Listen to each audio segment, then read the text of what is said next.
রহমতুল্লাহ। আজকের ঔষধ কি? একটু আগে স্যার বলে গেছেন যে ফসফরাস মানে কি?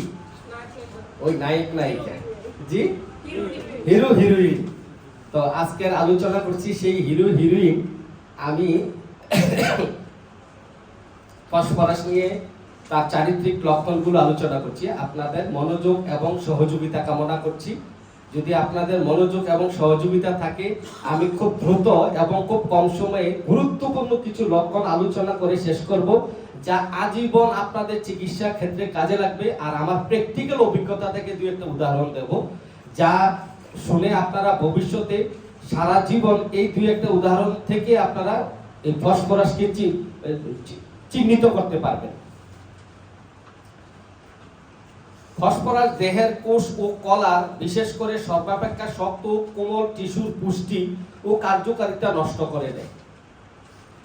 সেরাস ও মিউকাস মেমব্রেন উত্তেজনা সৃষ্টি করে, প্রদাহ জন্মায়, মেরুদণ্ড ও স্নায়ুতে প্রদাহ জন্মায়, পশ্চাতের সৃষ্টি ও রক্তপাত ঘটায়। এভাবে দেহের প্রতি কোষ কলার ধ্বংস সাধন করে। ডাক্তার হ্যানিম্যান এটি পরীক্ষা করেন এবং একে এক মূল্যবান জীবনদায়ী ঔষধে পরিণত করেন। এলেনের এনসাইক্লোপিডিয়াতে ফসফরাসের ৩৯২০টি লক্ষণ লিপিবদ্ধ করেন। কয়টা? মানে ৮০টা কম ৪০০০ লক্ষণ লিপিবদ্ধ করেন। এটি একটি পলিক্রেস্ট ঔষধ, পলিক্রেস্ট ওষুধ, বহুল ব্যবহৃত ওষুধ। তো এই ফসফরাস অর্থ কি আমরা একটু জানি। স্যার একটু আগে বলে গেছেন ফসফরাস আমরা কাকে চিনি? হিরো হিরোইনকে। তা আমি যদি ফসফরাস অর্থটা করি, সেটা হচ্ছে ফসফরাস অর্থ হলো শুকতারা। ফসফরাস অর্থ শুকতারাটা কখন ফুটে? শেষ রাত্রে। ভেরি গুড, আপনাকে ধন্যবাদ। এটা ভোর রাতের তারাকে বলা হয়, ভোর রাতের তারাকে বলা হয় শুকতারা। এই তারা যেমন উজ্জ্বল ও সুন্দর, এই তারাটা যেমন শুকতারা। ফসফরাস অর্থ শুকতারা, মানে শেষ রাতের একটা উজ্জ্বল তারা, পূব আকাশে ঝলঝল করে জ্বলে না, এই তারাটা হচ্ছে ভোর রাতের তারা। এবং এই তারাটা যেমন উজ্জ্বল ও সুন্দর, ঠিক তেমনি ফসফরাসের রোগী ফর্সা এবং খুবই সুন্দর। এই শুকতারার সাথে তুলনা করে যে ফসফরাসের রোগীকে লক্ষণ সাদৃশ্যে ফসফরাস প্রয়োগ করলে হাড়, দাঁত, মাংসপেশি, নার্ভ মজবুত হয়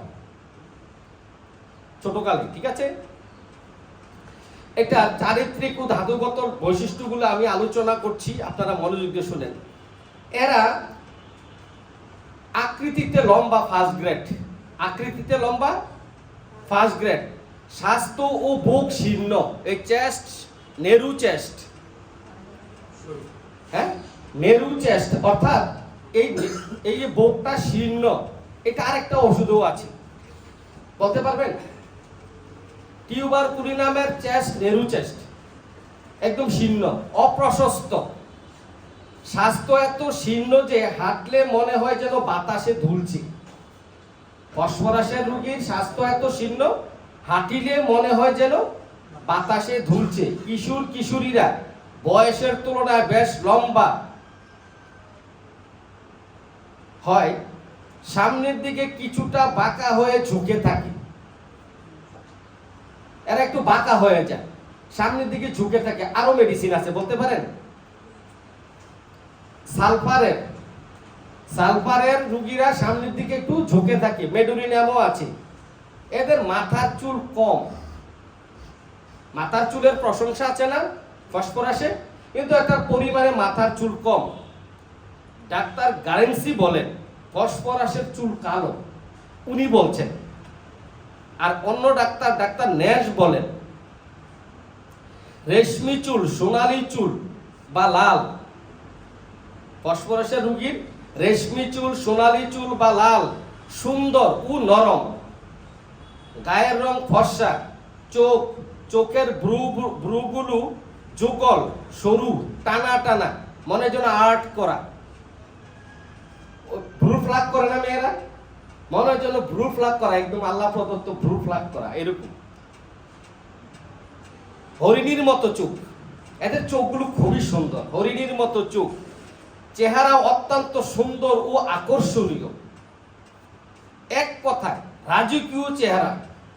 ফসফরাসের চেহারা এক কথায় রাজকীয় চেহারা। প্রথম দেখায় যে কেহ তার প্রেমে পড়ে যাবে এবং প্রেমে পড়ে যেতে বাধ্য হয়। ফসফরাসের পারিবারিক ইতিহাসটা একটু জেনে নেই। ফুসফুসের যক্ষা পারিবারিক ইতিহাসের মধ্যে থাকবে। ফুসফুসের যক্ষা, শ্বাসকষ্ট, কিডনিতে পাথর, মায়ের বদহজম, ক্ষুদ্রান্ত্রের রোগ, মায়ের ফুসফুসের রোগীর মায়ের রোগ কিন্তু এভাবে কিভাবে বের করতে হবে। ফুসফুসের রোগীদের মায়ের বদহজম এবং ক্ষুদ্রান্ত্রের রোগ, বাবার পরিপাক তন্ত্রের পুরাতন রোগ, বাবা মায়ের বংশে যক্ষার ইতিহাস ইত্যাদি।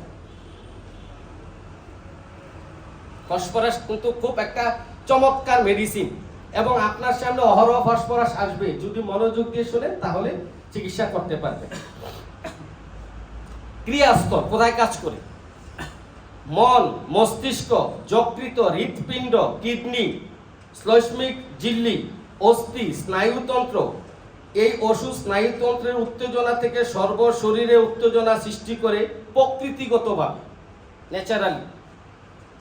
কি বলছে? যে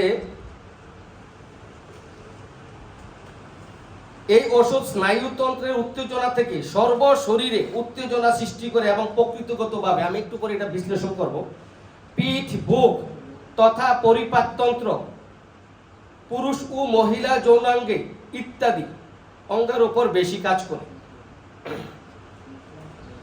ঔষধ নির্বাচনের ক্ষেত্রে জন্য গুরুত্বপূর্ণ লক্ষণসমূহের সারসংক্ষেপ করে বলছি। এই কথাটা মনোযোগ দিয়ে শুনে, মানে সংক্ষেপে বলছি। এই কোন কোন লক্ষণগুলো পেলে আপনারা কি হবেন? ফসফরাস পাবেন। বেশ সুন্দর লম্বা, একহারা চেহারা ও বডি, তীক্ষ্ণ বুদ্ধি সম্পন্ন। এইখানে আসেন, তীক্ষ্ণ, এরা অত্যন্ত চালাক, বুদ্ধিমান, ব্রিলিয়ান্ট, মেধাবী, দেখতে সুন্দর, যে কাউকে বশ করে ফেলতে পারে, যে কাউকে আকৃষ্ট করে ফেলতে পারে, যে কারোর সাথে মিশে যেতে পারে। এই যে তীক্ষ্ণ বুদ্ধি, এই ক্ষেত্রে তীক্ষ্ণ বুদ্ধিটা খাটবে। তীক্ষ্ণ বুদ্ধি সম্পন্ন, অত্যন্ত চঞ্চল, অস্থির প্রকৃতির শিশু, সারাক্ষণ খালি লম্প জম্প করতে থাকে, লোকজনকে জড়িয়ে ধরে, সঙ্গম ইচ্ছা, অতিরিক্ত যৌন সঙ্গম ইচ্ছা ও রক্তস্রাবের প্রবণতা অত্যন্ত বেশি, রক্ত উজ্জ্বল এবং লাল টকটকে, অত্যন্ত শীতকাতর এবং সহজেই ঠান্ডা লাগে, রাক্ষসে ক্ষুধা, স্পর্শ অসহিষ্ণু ও শরীরের বিভিন্ন জায়গায় শূন্যতাবোধ, শরীরের ভেতরে বাহিরে আক্রান্ত স্থানে তীব্র জ্বালা, ভেতরে বাহিরে আক্রান্ত স্থানে তীব্র জ্বালা। আরো ওষুধ আছে আক্রান্ত স্থানে তীব্র জ্বালা। কি ওষুধ?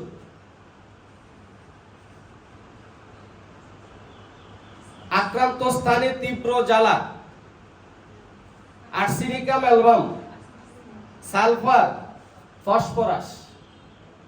আবার আক্রান্ত স্থানে জ্বালা দিলে উপশম, গরম সেকে জ্বালা দিলে গরম সেকে উপশম। ওষুধ কি? Arsenic album. আচ্ছা, এই জায়গায় আক্রান্ত মানে জ্বলে, জ্বালা পোড়া, জ্বলে যাচ্ছে, কিন্তু ঠান্ডা দিলে উপশম হওয়ার কথা না, কিন্তু এক্ষেত্রে আর্সেনিকের কি লক্ষণ? গরমে উপশম। আবার দেখুন, আর্সেনিকের রোগী জল পান করার সাথে সাথে বমি করে দেয়, আর ফসফরাসের রোগী জল পান করার পর পাকস্থলীতে যাওয়ার পর যখন জলটা গরম হয়ে যায় তখন বমি হয়ে যায়। এখানে একটু সময় লাগে, আর্সেনিকের সময় লাগে না। তো ফসফরাসের রোগী এরকম মনে রাখবেন। আর ফসফরাসের রোগীর দুই পিঠের স্ক্যাপুলার জ্বালা পোড়া। স্ক্যাপুলা কোনটাকে বলা হয়? Very good. এই যে এখানে এই যে এটা একটা আছে না, হাড় আছে না, এটা ভিতরে, এই ভিতরে জ্বালা পোড়া যদি এই লক্ষণটা পান আপনারা, খুব মানে আমি অনেক রোগীকে আরোগ্য করেছি। এই যে স্ক্যাপুলার নিচে জ্বালা পোড়া, ফসফরাস, অন্যান্য লক্ষণ থাকতে হবে। মাথায়, মুখমণ্ডল ও পেটে খুব ঠান্ডা চায়। আমি সংক্ষেপে বলছি কথাগুলো। অসুস্থ অবস্থায় পায়ে ও মাথায় হাত বুলিয়ে দিলে আরাম বোধ। ঠান্ডা খাবার এবং পানীয়, চকলেট, শীতকালে বরফ, আইসক্রিম অত্যন্ত পছন্দ। অতিরিক্ত লবণ, আলো, গন্ধ, স্পর্শ ইত্যাদি সহ্য করিতে পারে না। কারো কোনো কথা থাকলে আপনারা নোট করে রাখেন, আলোচনার পরে কথা বলবেন। আপনারা লিখছেন? আচ্ছা ঠিক আছে, আমার চ্যানেলটা সাবস্ক্রাইব করে নেবেন। আমার চ্যানেলে এটা থাকবে, আমার ইউটিউব চ্যানেল আছে, সাবস্ক্রাইব করে নেবেন। এখানে অতিরিক্ত শব্দ, আলো, গন্ধ, স্পর্শ ইত্যাদি সহ্য করিতে পারে না। ফুলের গন্ধে মাথা ঘুরায়। ফুলের গন্ধে আরেকটা মেডিসিন আছে, কেউ বলতে পারবেন? ফুলের গ্রাম নিলে মাথা ঘুরায়, অ্যাগনাস কাস্ট। এই দুইটা ওষুধ পেয়েছি আমি। ফুলের গন্ধে মাথা ঘুরায়, ফসফরাসের, এইগুলো হচ্ছে গুরুত্বপূর্ণ লক্ষণ। শিশুরা অত্যন্ত বাচাল এবং ভীরু প্রকৃতির। এরা দিনের বেলাও এই রুম থেকে সেই রুমে যেতে ভয় পায়। যদি মা বলে তুমি ওই রুম থেকে আমাকে গ্লাসটা এনে দাও, তো না আমার ভয় লাগছে। দিনের বেলা, রাতে তো প্রশ্নই আসে না।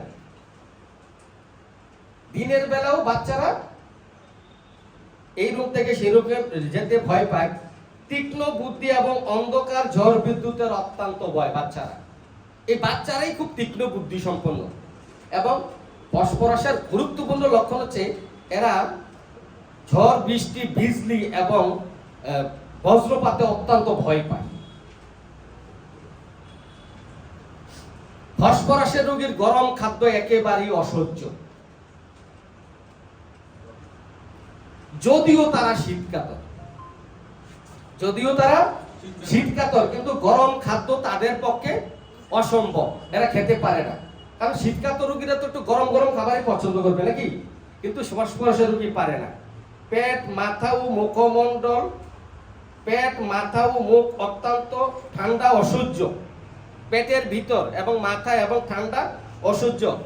বরফ, মালাই, রসালো ফল, মশলাযুক্ত, লবণাক্ত খাবার পছন্দ, খুবই পছন্দ। কিন্তু মিষ্টিতে অনিচ্ছা, মিষ্টি পছন্দ করে না। ফসফরাসের কথা মনে রাখিতে হলে তিনটা শব্দ মনে রাখবেন।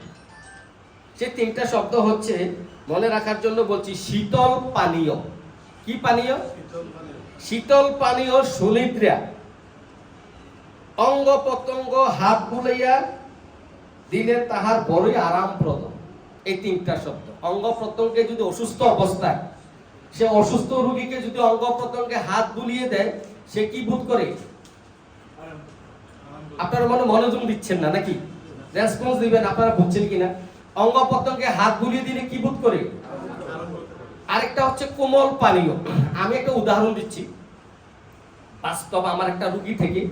আমিন ফার্মেসির মালিকের ছেলে, তো তার কপালে এই জায়গায় 2-3টা আঁচিল হয়েছে।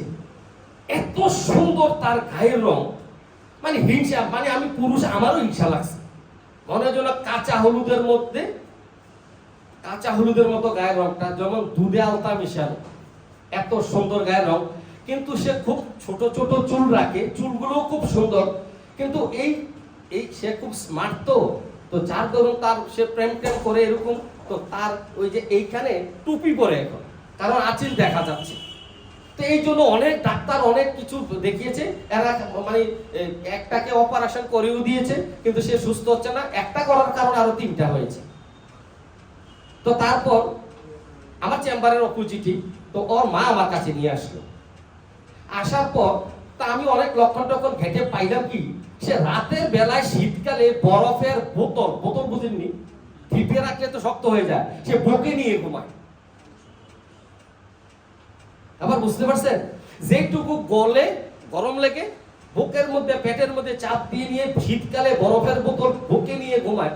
যেটুকু গরমের তাপে একটু গলে গট গট করে খায় বরফের পানিতে। এই হলো তার স্বভাব। আর কিচ্ছু চাইনি, আর কিচ্ছু প্রয়োজন নেই। এক ডোজ ফসফরাস দিয়েছিলাম, 8-10 দিন পরে তার সবগুলো আঁচিল পড়ে গেছে, সে আমাকে 5,000 টাকা নিয়ে আসছে, আমি খুশি, আমাকে 1 টাকা লাগবে না। আমার সামনাসামনি কিভাবে টাকা নেই বলুন তো, আর আমি একটু এইটাই কি সুস্থ হয়ে গেছে বাচ্চা এই ছেলেটা। তো আমাকে ধন্যবাদ জানাই গেল এই জন্য, স্যার আমি আমার প্রেমিকার সাথে দেখা করতে যেতে পারতাম না, আমি টুপি পরে রাখতো সবসময়, স্মার্ট ছেলে না, টুপি পরে রাখতো, ওই জায়গাটা ঢেকে রাখতো সবসময় আঁচিলটার জন্য, আঁচিলটা পড়ে গেছে 7-10 দিনের মধ্যে। এই জন্য বলছি কোমল পানীয় অর্থাৎ কোল্ড ড্রিঙ্কস, বরফ, আইসক্রিম এরা শীতকালেও খুব পছন্দ এদের। রক্তস্রাব প্রবণতা অত্যন্ত গুরুত্বপূর্ণ লক্ষণ হচ্ছে এই ফসফরাসের ক্ষেত্রে। রক্তস্রাব প্রবণতা রোগীর ফসফরাসের রোগীর নাক দিয়ে, মুখ দিয়ে, কান দিয়ে, মলদ্বার দিয়ে, মূত্রদ্বার দিয়ে প্রভৃতি স্থান হতে অকারণে প্রচুর পরিমাণে রক্তস্রাব ঘটে। আপনারা রক্তস্রাবের কথা মনে করিলে, রোগী আসিলে কোনো ভাবে যদি লক্ষণ মিলে যায়, আপনারা একবার এই ফসফরাসের কথা ভাববেন। ফসফরাসের রক্তস্রাব প্রবণতা এত জটিল এবং এত কঠিন। সামান্য ক্ষত হইতে প্রবল রক্তস্রাব হইতে থাকে এবং সহজে বন্ধ হয় না। মাসিক স্রাব বন্ধ হয়ে অন্য পথে পাকস্থলী, মূত্রদ্বার হতে রক্তস্রাব হতে থাকে। মাসিক স্রাব বন্ধ হয়ে অন্য পথ দিয়ে কি হয়? রক্তস্রাব হয়। আরেকটা মেডিসিন আছে, মাসিক স্রাব বন্ধ হলে, মাসিক বন্ধ হয়ে থাকলে যখন নাক দিয়ে রক্ত পড়ে, আরেকটা ওষুধ আছে কি জানেন? ব্রায়োনিয়া। মনে রাখবেন, এইটা টোটকা কথা, এগুলা অনেক গুরুত্বপূর্ণ। এই দুটো ওষুধ পেয়েছেন কি? আপনার মাসিক স্রাব বন্ধ হয়ে যদি নাক দিয়ে রক্তপাত হয় তাহলে ওষুধ কি? ব্রায়োনিয়া। এবং আর যদি রক্তস্রাব, মাসিকের স্রাব বন্ধ হয়ে নাক দিয়ে, মূত্রদ্বার দিয়ে, প্রস্রাবদ্বার দিয়ে ব্লিডিং হয়, টাটকা রক্ত বের হয়, তাহলে ওষুধ ফসফরাস। এই ডিফারেন্সটা এই জায়গায়। দেহের সমস্ত শ্লৈষ্লিক ঝিল্লিযুক্ত পথতে রক্ত বের হওয়ার লক্ষণে, শ্লৈষ্লিক নরম যে শ্লৈষ্লিক ঝিল্লিগুলো আছে, ধারগুলো, পথগুলো আছে, ওই রাস্তা দিয়ে যে রক্তস্রাবটা হয়, এই সব লক্ষণে ফসফরাস অত্যন্ত উপযোগী। ক্যান্সারের রোগে অতিরিক্ত রক্তস্রাব, ক্যান্সারের ক্ষত থেকে যদি অতিরিক্ত রক্তস্রাব হতে থাকে, সেক্ষেত্রে আপনারা ফসফরাস দিয়ে কি করতে পারবেন? আরোগ্য করতে পারবেন। গর্ভাবস্থায় জরায়ু হতে রক্তস্রাব, আমার একটা রোগী পেয়েছিলাম, এই একদম ফসফরাসের বডি, চেহারা, সবকিছু। তো তার 4 মাস পর্যন্ত কি আছে? থেমে থেমে রক্তস্রাব হয়, অথচ সে প্রেগনেন্সি অর্থাৎ সে তার বাচ্চা গর্ভে আছে, কনসিভ করেছে, কিন্তু তার রক্ত হচ্ছে। আমি এই যে তাকে এই ফসফরাস দিয়ে তাকে এই রক্তটা 4 মাস মতো রক্ত হয়েছে, কোনোভাবে ডাক্তার বলছিল যে তার বাচ্চা রাখতে পারবে না। ওরা বারবার চেষ্টা করেছে। ওই ভদ্র মহিলা না, জাস্ট সে ফার্স্ট প্রেগনেন্সি, একদম শীর্ণ একটা দেহ। সে বলছে যে আমি মামার ওষুধ ছাড়া ওষুধ খাবো না। এরা পরীক্ষা নিরীক্ষা করতো, প্রেসক্রিপশন করতো, কিন্তু ওষুধ খেত না। তো এই মেয়েটার বাচ্চাটা ঠিক আছে, এখন বড় হয়েছে। রক্ত বমি, রক্ত কাশ, রক্ত বমি, রক্ত কাশ, রক্ত আমাশয়, পাইলস বা অর্শ থেকে, পলিপাস থেকে রক্তস্রাব। দেখেন কোথায় কোথায় এই যে রক্তস্রাবের ইয়াটা কত গুরুত্বপূর্ণ। দেখেন, পাইলস, পলিপাস থেকে রক্তস্রাব, অনিয়মিত ঋতু থেকে অতিরিক্ত রক্তস্রাব।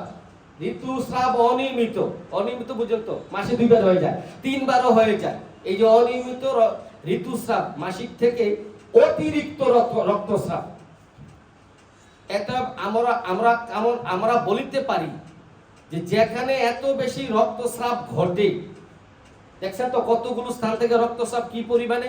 তো যেখানে এতগুলো স্থান থেকে রক্তস্রাব ঘটে, সেখানে রোগীর অকাল মৃত্যু অস্বাভাবিক নহে।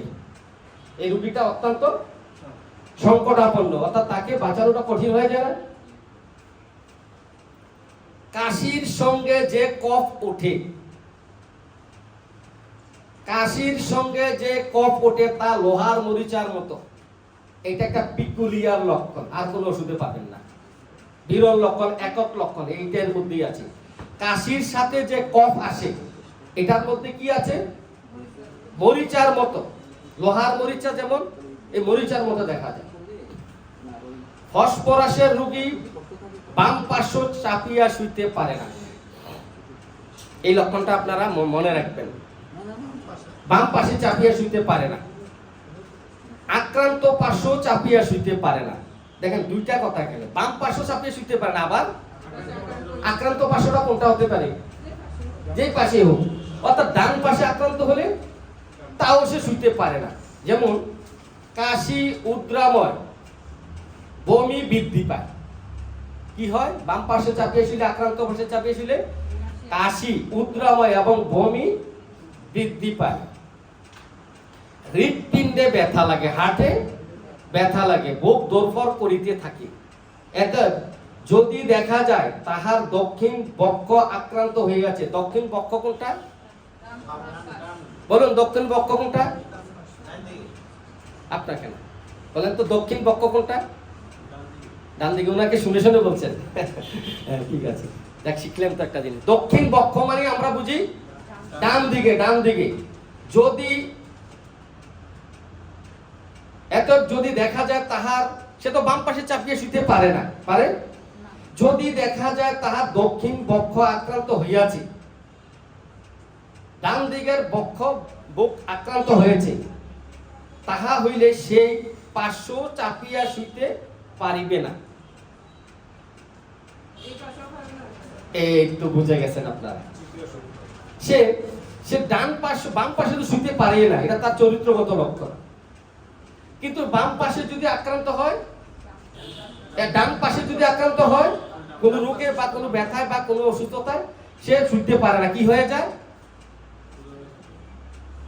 অমনোযোগ। কি হয়ে যায় বলছিলাম একটু আগে? হ্যাঁ, কাশি, বমি, উদরময় কাশি, বমি বৃদ্ধি হয়। এখন দেখেন, সে বাম পাশে যদি আক্রান্ত পাশে, বাম পাশে আক্রান্ত পাশে শুইতে পারে না, ডান পাশে যদি সে শোয়, তাহাও আক্রান্ত হইলে সে শুইতে পারে না। তাহলে অথচ আবার বাম পাশে চাপিয়া শুইল, তাহার কষ্ট বৃদ্ধি পায়। এখন সে যদি ডান পাশে আক্রান্ত চাপিয়া শুইল, কষ্টটা হইল তো, কিন্তু এখন চেষ্টা করতেছে আমি একটু বাম পাশে শুই, যেহেতু ডান পাশ আক্রান্ত, কিন্তু তাও সে, এই জন্য তাকে হতভাগ্য ফসফরাস বলা হয়েছে। কি হতভাগ্য? মানে সে ডান পাশেও সুখ নাই, বাম পাশেও সুখ নেই। ফসফরাসের রোগীর ভয় ভীতি। ফসফরাসের রোগীর বজ্রপাতের শব্দে অত্যন্ত বিচলিত হইয়া পড়ে। একটু আগে বলেছিলাম, এরা অত্যন্ত ভয় পায়।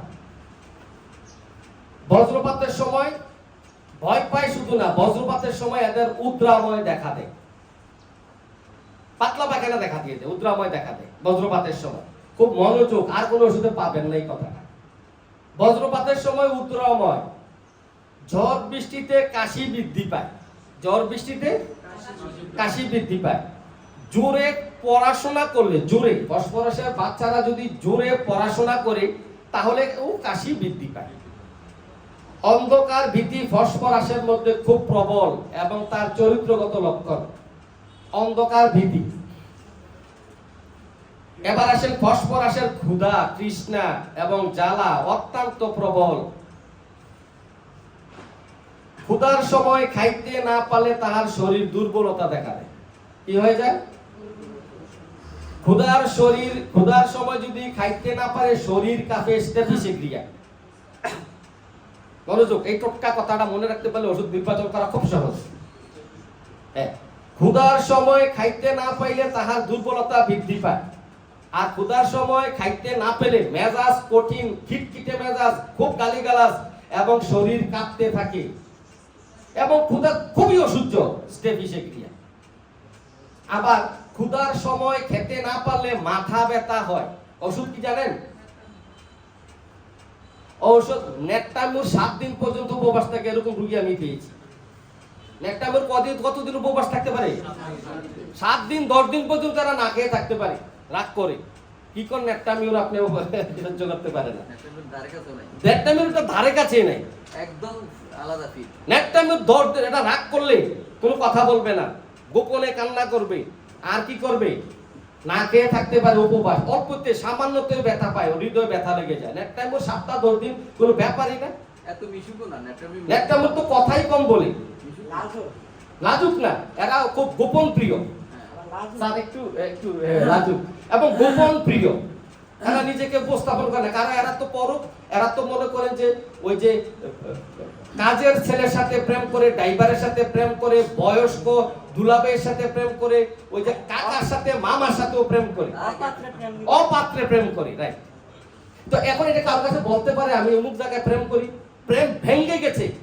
আমার একটা রুগী ছিল, ডোন্ট মাইন্ড, সে তার শ্রীমতী কি জানি নামটা ভুলে গেছি এখন। তো ওই 16 বছর বয়সে প্রেম শুরু করেছে। কত বছর? 32 বছর পর্যন্ত কন্টিনিউ করেছে। বয়স যখন 32 তখন 32 বছর পর্যন্ত কন্টিনিউ করেছে। তো কত বছর প্রেম করেছে? 17 বছর প্রেম করেছে। আচ্ছা বলেন তো, 17 বছর যদি প্রেম হয়, কত জটিল প্রেম, এরা কই পর্যন্ত গেছে প্রেমের ইয়াটা, ধারাবাহিকটা? স্বামী স্ত্রীর মতো চলাফেরা করেছে, ঠিক আছে, বিয়ে শাদী করবে এসে। তো এর মধ্যে 32 বছর বয়সে তার প্রেমে ব্যাকআপ হয়ে গেছে। তো ব্যাকআপ হয়ে যাওয়ার পর এখন সে কি হয়ে গেছে, তার মন চুপসে গেছে, ভেঙে গেছে। এই 35-40 বছর বয়সে তাকে বুঝিয়ে সুঝিয়ে, অনেক কষ্ট করে সবাই বুঝিয়ে সুঝিয়ে তাকে বিয়ে দিয়েছে। 35 বছর বয়সে বিয়ে দিয়েছে। 2 বছর পর আর সন্তান হয় না। এখন এই রোগীটা আমার কাছে নিয়ে আসে, অনেক ডাক্তার দেখিয়েছে, ইন্ডিয়াতে এসে নিয়েছে, চেন্নাই, বেঙ্গালুরু, মাদ্রাজে, কিন্তু বাচ্চা হয় না। তোর ওর হাজবেন্ড বড় আড়তদার, পানের আড়ত, বুঝেন তো? পানের ব্যবসায়ী মানে কম টাকা মনে করেন না, কোটি টাকার ব্যবসায়ী। কিন্তু মৎস্য ব্যবসায়ী আমরা আগে মাছসা বলতাম নাকি, এখন যার কোটি কোটি টাকার বিজনেস মৎস্য। হ্যাঁ, গরুর ব্যবসায়ী কি বলতাম আমরা, কই ইগনোর করতাম। বড় ব্যাপারই বলে না, এক গ্রুপ। এগ্রু ফার্ম কোটি কোটি টাকার বিজনেস নাকি, এখন তো কোনো ইগনোর করার মতো কোনো সুযোগ নেই। তো ও পানের আড়ত আছে, অনেক লাখ লাখ টাকা ইনকাম করে মাসে। তো ওই খবর পেয়ে আমার কাছে নিয়ে আসছে, আমি ওষুধ দিলাম। যখন জানতে পারলাম সে অপাত্রে প্রেম করেছে, অর্থাৎ যেই ছেলেটার সাথে প্রেম করতো, ওই ছেলেটা ছিল পানের ব্যবসায়ী। আর এখন যার সাথে বিয়েছে জুয়েলারি ব্যবসা, কুমিল্লা শহরের সবচেয়ে বড় জুয়েলারি ব্যবসা। কত রাজকীয় না, কিন্তু সন্তান হচ্ছে না। তা আমার কাছে পাঠাইছে, আমি শুধু শুনতে পাইলাম যে সে যেই ছেলেটার সাথে প্রেম করছে, কাজের ছেলের যোগ্য নেই তার, গোপনে প্রেম চালিয়েছে, গোপনে অভিসার করেছে, অভিসারে গেছে, কিন্তু প্রেম ভেঙে গেছে। ছেলে বিয়ে করে ফেলেছে, এখন তার মর্মাহত হয়ে গেছে, বাচ্চা হচ্ছে না, নতুন বিয়ে করেছে। আমার কাছে আসলো, আমি যখন পেলাম যে অপাত্রে প্রেম দান, আর কিচ্ছু বলি নেই, এই ন্যাটটাইমুর এক ডোজ দিয়ে বলছি এই মাসে আপনার কনসেপ্ট হবে, এই মাসে হবে, ঠিক এই মাসে হয়েছে, এই মাসিকের এই মাসে তার কনসেপ্টটা হয়ে গেছে। তো ওই যে কথা থেকে আমরা আসছিলাম যে ফসফরাসের রোগী ক্ষুধা, ফসফরাসের ক্ষুধা। অত্যন্ত ধন্যবাদ আপনাকে। হ্যাঁ, যদি মাথা ব্যথা করে তাহলে ওষুধ কি? মেডুরিনাম। যেটা বলছিলাম, মাথা ব্যথা করলে মেডুরিনাম। দেখেন, কিছু খাইলে তাহা কম পড়ে। যদি ফসফরাসের রোগী সামান্য একটা বিস্কুট খেলে তার ভালো লাগে, কি করবে? একটু বিস্কুট, এক গ্লাস পানি খেয়ে, তারপর তার মেজাজটা, তার ক্ষুধাটা একটু কমে। কিন্তু গরম খাদ্য একেবারেই সহ্য করিতে পারে না। এমনকি ঠান্ডা পানীয় পেটের মধ্যে গরম হইয়া তাহা বমি হইয়া উঠিয়া যায়, একটু আগে বলছিলাম। এবং এর জন্য খাদ্যদ্রব্য সে ঠান্ডা খাইতে ভালোবাসে, ঠান্ডা খাইতে ভালোবাসে, এবং যত ঠান্ডা হয় তত ভালো লাগে। অনেক গুরুত্বপূর্ণ লক্ষণ। যত ঠান্ডা, একটু আগে বলছিলাম না, বরফের বোতল কি করে বুকে নিয়ে ঘুমায় ফসফরাস। এরপরে একটু গরমটা হইলে, যখন একটু পানিটা একটু গলে, গটগট করে খাবে। তবে অ্যাসিড ফসের রোগীরা গরম খাদ্যে উপশম। আর অ্যাসিড ফস কিন্তু অ্যাসিড ফসের চেহারা, বডি, স্বাস্থ্য সব কিন্তু আবার ফসফরাসের মতই, নট ফসফরাস বা অ্যাজ লাইক, কাছাকাছি। তবে অ্যাসিড ফসের রোগীরা গরম খাদ্য উপশম, আর ফসফরাসের রোগীরা ঠান্ডা খাদ্য উপশম। ফসফরাসের উদরাময়, রেকটাম অবধি মল আসা পর্যন্ত, খুব মনোযোগ, রেকটাম মানে মলদার পর্যন্ত মল আসা মাত্র কলের জলের মতো। কলের জল বুঝেন? কল থেকে পানি যেমন চাপ দিলে ঘর ঘর হয়ে পড়তে থাকে, কলের জলের মতো জোরে প্রচুর পরিমাণে তরল মল বের হতে থাকে। জলের মতো তরল মল এবং সাগুদানার মতো পদার্থ বাসিতে থাকে।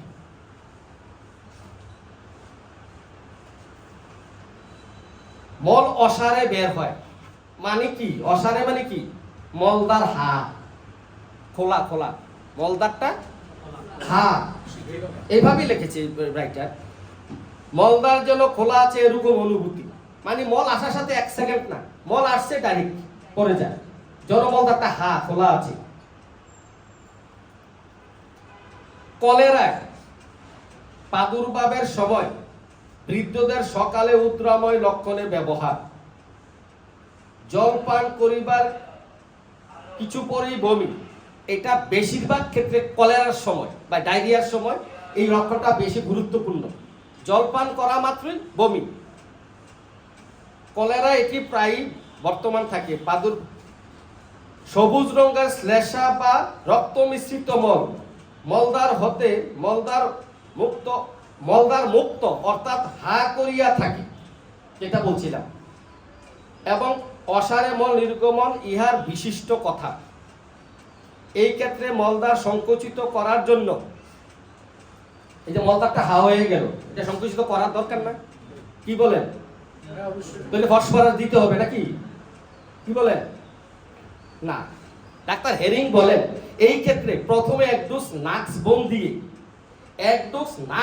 দিয়ে তাকে আপনি ফসফরাস দিলে তার মলদারটা হা হয়ে আছে, হাটা কি হয়ে যাবে? বন্ধ হয়ে যাবে।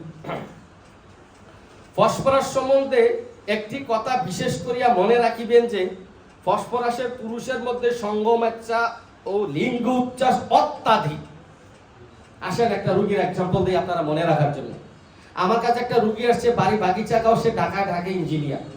তো ঢাকা ইঞ্জিনিয়ার, সে এখন কুমিল্লা ইপি যেটা আইসা পড়ছে, একটা কাদেনা গ্রুপ আছে না, এই কাদেনা গ্রুপের চিফ ইঞ্জিনিয়ার, অনেক বড়, এবং তাকে দেখলে আমারই হিংসা হয়। এত স্মার্ট, এমন বডি, মনের জন্য একদম আল্লাহ নিজের হাতে তৈরি করেছে। তো এখন তার কি, সে প্যান্ট পরতে পারে না, জিন্স পরতে পারে না, 24 ঘন্টা তার লিঙ্গ উত্থান হয়ে থাকে। আর কি আশ্চর্য কথা না? এখন সে এত কষ্ট হয়েছে, এত ডাক্তার, সে কলকাতা মণিপাল হসপিটালেও গেছে, বড় একটা ডাক্তার, ইউটিউবে সার্চ দিয়ে ওখানেও গেছে, কাজ হয় নাই।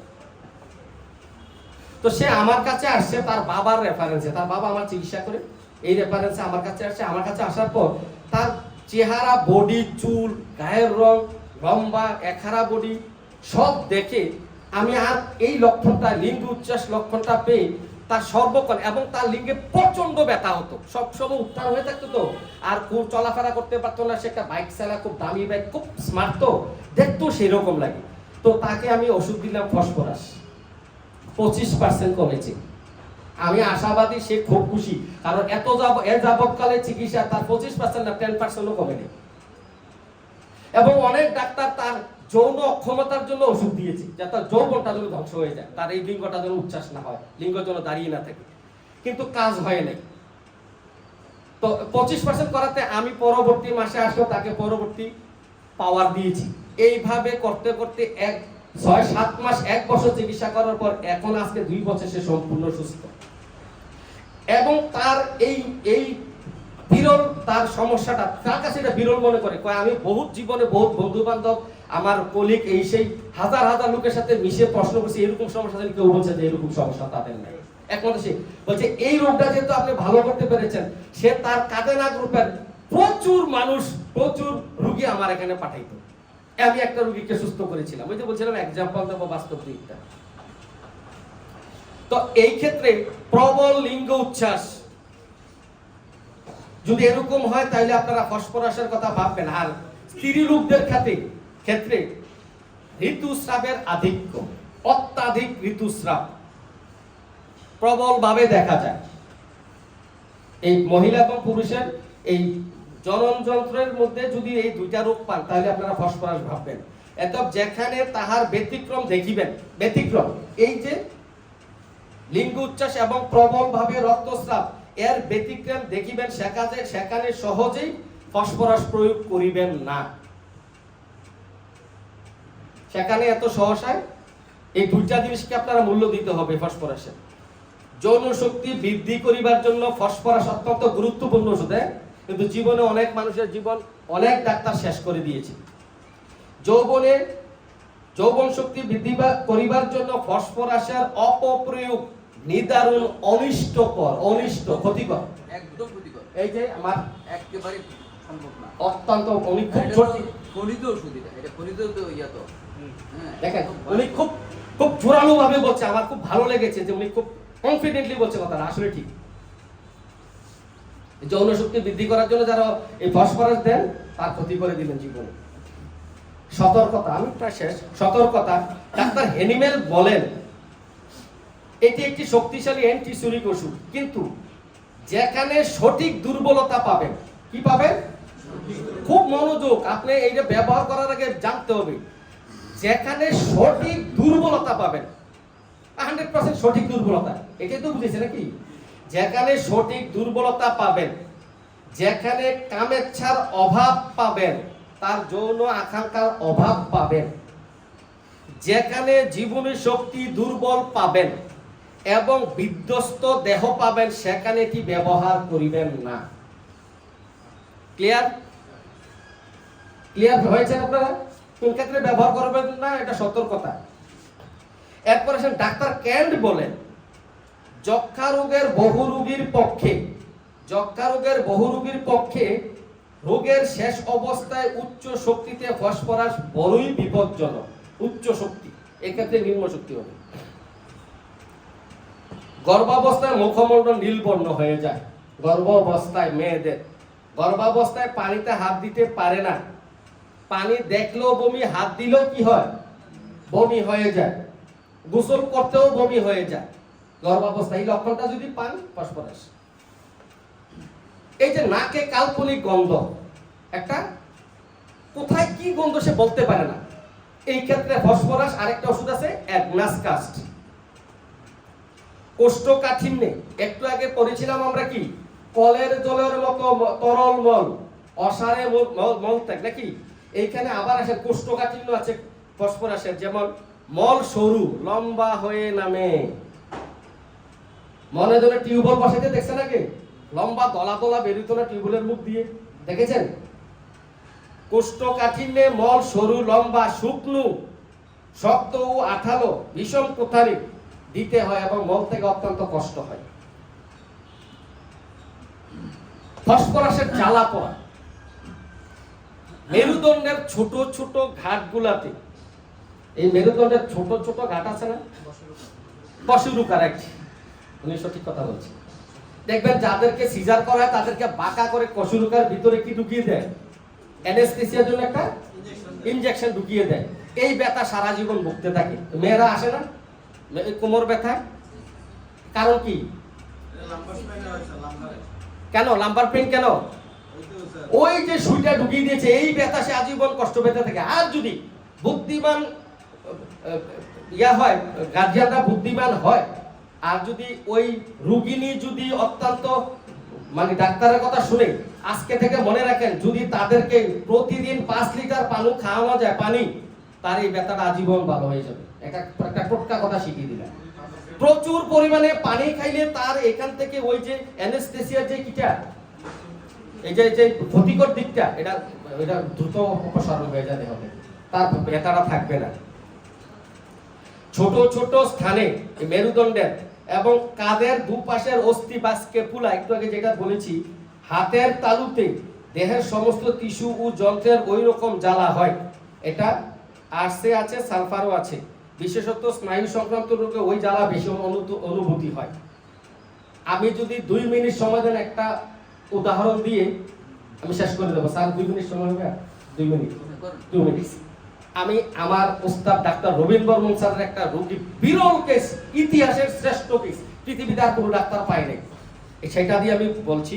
ভারতের বর্তমান স্বনামধন্য চিকিৎসক ডাক্তার রবীন বর্মন স্যার, যিনি প্রতিদিন অসংখ্য রোগী দেখে থাকেন, এবং তার একটা বিরল লক্ষণের কেস, বাংলাদেশের খুলনা জেলার একটি মেয়ের নাম ফারজানা, বয়স 15 থেকে 16 বছর, বাংলাদেশের পিজি হাসপাতাল ফেরত, ভারতের মেডিকেল কোনো চিকিৎসা না পেয়ে ভারতের অন্যান্য মেডিকেলেও কোনো চিকিৎসা না পেয়ে নেওয়া হয়েছিল স্বনামধন্য ডাক্তার রবীন বর্মন স্যারের নিকট 21শে নভেম্বর 2021 সালে 21 নভেম্বর 2021 সালে নেওয়া হয়েছিল তার কাছে। তার সারা শরীরের বিভিন্ন অঙ্গ হতে, এই কেসটা মনে রাখেন, সারা জীবন মনে থাকবে, তার দেহের, আমি নিজে দেখেছি, আমি সৌভাগ্য হয়েছে সাতক্ষীরা যখন স্যারের সেমিনারে গেছিলাম, ওই মেয়ের সাথে কথা হয়েছে, ছবি তুলেছি, ভিডিও করেছি। বিরল কেস, টোটাল বিরল, এই রুগী পাবেন না। কি হয়েছে, তার সারা শরীরের বিভিন্ন অঙ্গ থেকে ফেটে ফেটে, ঠোঁট থেকে, চোখ থেকে, নাক থেকে, হাতের তালু থেকে, চামড়া থেকে রক্তক্ষরণ হচ্ছিল। এই কানের পিছন থেকে, এইখান থেকে, এইখান থেকে, এইখান থেকে, এইখান থেকে, চোখ থেকে, কপাল থেকে, হাতের তালু থেকে, আঙ্গুল থেকে বিভিন্ন ভাবে রক্তক্ষরণ, টাটকা রক্ত বের হচ্ছিল। এটা আমি দেখেছি এটা পেস্টিং ভিডিওতে, আর প্র্যাকটিক্যাল তার সাথে আমার দেখা হয়েছে 24 সালে। চামড়া ফেটে রক্ত বের হচ্ছিল। মেডিকেলের ভাষায় তাকে বলা হয় পারপুরা হেমোরেজিক, মেডিকেলের ভাষায়, যার চিকিৎসা হোমিওপ্যাথি ছাড়া কোথাও নেই। এই চিকিৎসাটা কোথাও নেই। এটি একটি ফাংশনাল ডিসঅর্ডার, অর্থাৎ শরীরে রক্ত জমাট বাঁধার সমস্যা হচ্ছিল।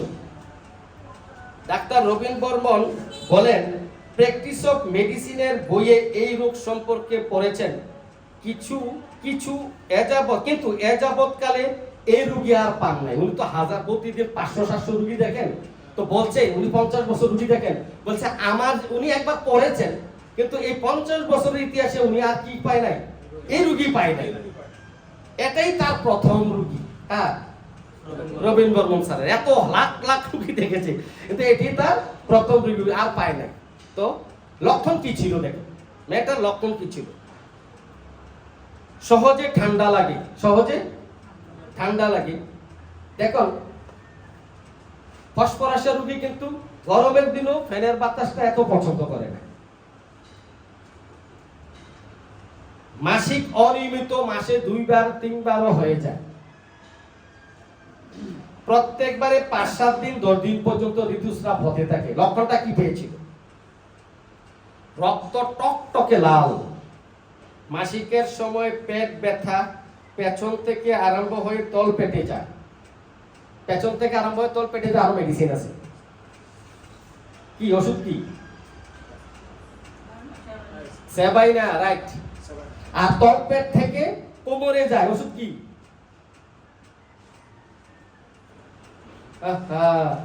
এই মনে রাখেন, এই দেখবেন, আপনি তো হাজার হাজার রোগী পাবেন, কোমর থেকে তল পেটে আসে সেবাইনা। তল পেট থেকে ব্যথা শুরু হয়, কোমরে অবধি যায়, পৌঁছে সিপিয়া। আপনারা জানেন না সিপিয়া, এটি মনে রাখার বিষয়। যাক, মনে আসছে বলে দিলাম। তাহলে এখানে তারও কি হয়েছে? মাসিকের ব্যথা পেছন থেকে আরম্ভ হয়ে তল পেটে যায়। মাসিকের সময় মাথা ব্যথা ও বমির ভাব। অ্যাপেন্ডিক্স অপারেশন হয়েছে এবং বাবার বংশে ক্যান্সার আছে। এই লক্ষণে উনি তাকে কি দিয়েছিলেন? ফসফরাস দিয়েছিলেন। এই রোগীটা সম্পূর্ণ সুস্থ হয়ে গেছে। এটা বিরল কেস। আমি দুর্ভাগ্য হয়েছে তার সাথে সরাসরি, আমার কাছে ছবি আছে, বলে বের করে দেখাতে পারবো। মেয়েটা ফসফরাস বলতে তো আমরা অনেক লম্বা বুঝি, কিন্তু সে অতটা লম্বা না হলেও, মানে ওই ফসফরাসের মতো অত লম্বা না হলে, সে ছিল কি স্লিম ফিগার, একবারে উপর থেকে নিচ পর্যন্ত এক হারা বডি, খুব সুন্দর, খুব আকর্ষণীয় চেহারা। তো ধন্যবাদ আপনাদেরকে, আমি একটু সময় বেশি নিয়ে গেছি, তো ধন্যবাদ আপনাদেরকে মনোযোগ দিয়ে আমার এই লেকচার শোনার জন্য। অসংখ্য ধন্যবাদ। আসসালামু আলাইকুম ওয়া রাহমাতুল্লাহ।